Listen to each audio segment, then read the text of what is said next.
来看总统赖清德要出国去访问，路透社是指出讲，中共可能会伫台湾的附近来进行军事演习。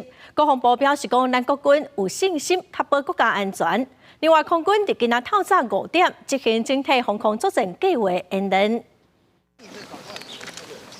高调人员摕龙五K2步枪搬用机枪卡步整齐，自八早起8点，100多个高调人员出现伫台北政大后山。台北市后备路第一摆伫政大高调正受注目，7天高调即要结束，重点区部之一的行军讲求实战化训练，毋但派人伫四周掩盖，要总放下达，诱导高调人员应变。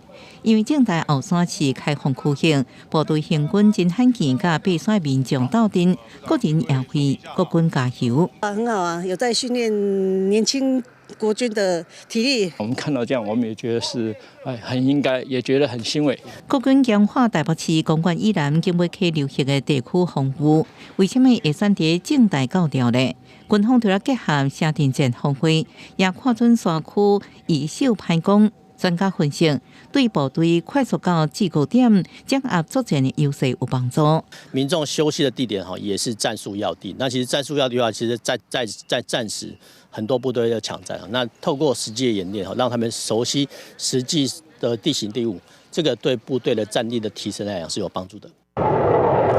战机危险位过天边，起飞声音响遍华人夜空。空军自备透早5点展开整体防空作战计划演练，三大主力战机 F-16V、IDF 幻象2000拢有参加。阿帕奇攻击直升机、U型直升机也升空。战机区分攻守2边演练，严正接战的定数。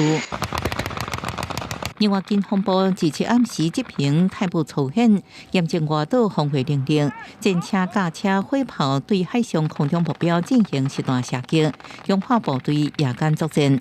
国军加紧战备下步，因应中共可能因为总统赖清德出国访问做理由，各一摆对台发动军演。任何蓄意制造台海紧张情势的做法，都会对区域安全造成实质的威胁，也会破坏和平稳定。那么这些都不是两岸民众跟国际社会所乐见。